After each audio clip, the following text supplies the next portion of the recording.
Bonjour. Aujourd'hui, j'aimerais parler d'un sujet assez intéressant. Je vous raconte un petit peu ce qui s'est passé. L'autre jour, moi, j'ai parlé avec une PDG d'une entreprise, peu importe laquelle, c'est pas le sujet, mais du coup, elle me racontait donc qu'elle venait de reprendre l'entreprise et elle avait des soucis, des clients donc qui disaient que ça prenait vraiment beaucoup de temps à avoir une réponse de leur part. Elle m'explique qu'ils venaient de diversifier leur offre. Et finalement, bon, ils avaient qu'une seule personne qui, pour l'instant, gérait que ça. Et donc, ça faisait cette attente ressentie longue pour les personnes qui voulaient les services. Alors, je lui dis, simplement, juste avec ce qu'elle m'expliquait à l'oral à moins de 5 minutes, ce que tu es en train de décrire là-dedans, c'est plutôt ce qu'on appelle un goulot d'étranglement. Voilà, parce que du coup, tu peux avoir plusieurs clients, requêtes du coup, en même temps, des personnes qui veulent ton service. Et là, tu me dis qu'en fait, il n'y a qu'une seule personne qui les traite. Donc, une fois que tu comprends ça, tu peux aller plus loin. Donc, je me dis, mais comment j'ai fait? Du coup, vous pas de panique, déjà. Ce qui est intéressant, beaucoup comme je disais à ce sujet, c'est qu'il n'y a pas toujours une seule réponse, mais identifier le problème, c'est déjà un grand pas.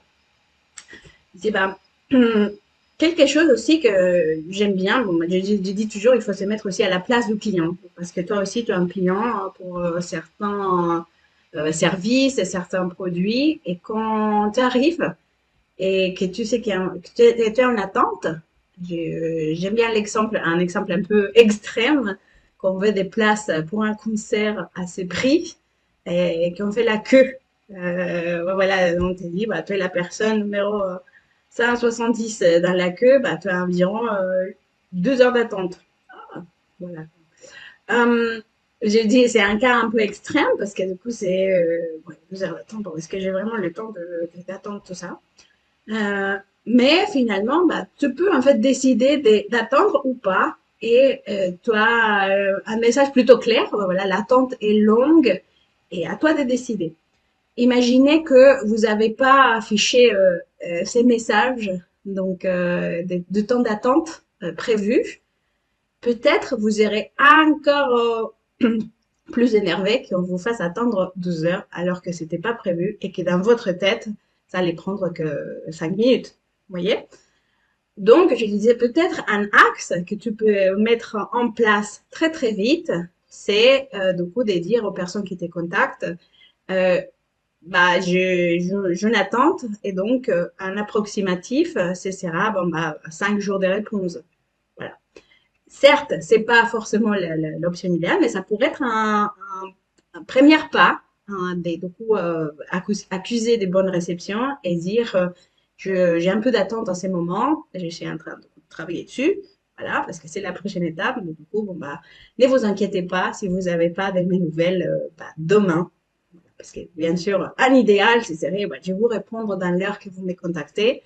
Mais pour arriver à ça, il faut quand même retravailler, identifier bien du coup, le problème et puis mettre aussi des étapes intermédiaires pour rassurer donc la personne qui vous contacte. Comme je disais, bon, pas qu'une seule solution. Donc, qu'est-ce qu'on peut faire? Par exemple, là, dans cette partie-là, s'il y a qu'une seule personne qui traite tous les dossiers, bon, si on reste comme ça, c'est sûr que ça va continuer. Le problème va continuer.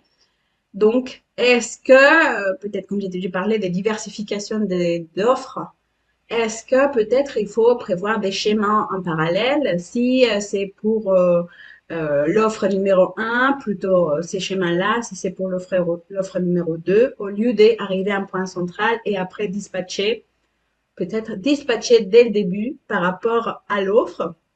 Euh, Peut-être aussi alléger un peu les choses, comme mettre des formulaires en ligne. Voilà, pourquoi pas demander dès le début à la personne qui vous contacte un peu plus des détails automatiquement, voilà, avec des formulaires. Euh, et comme ça, quand la demande arrive à un humain, il y a déjà toutes les informations et c'est un peu plus facile de traiter la demande au lieu de faire des allers-retours parce qu'il manque des informations. Bien sûr, on peut aller bien plus loin, on peut mettre un système de coup qui vérifie aussi la demande. Bah, ça peut avoir sa place ici pour déjà voir cette demande et aller un peu plus loin pour aider du coup la personne qui va traiter à aller encore plus loin, plus vite et être un peu plus productive, alléger la charge. Bon, j'espère que cette réflexion, ça vous aurait plu. Et comment gérer ce que je disais?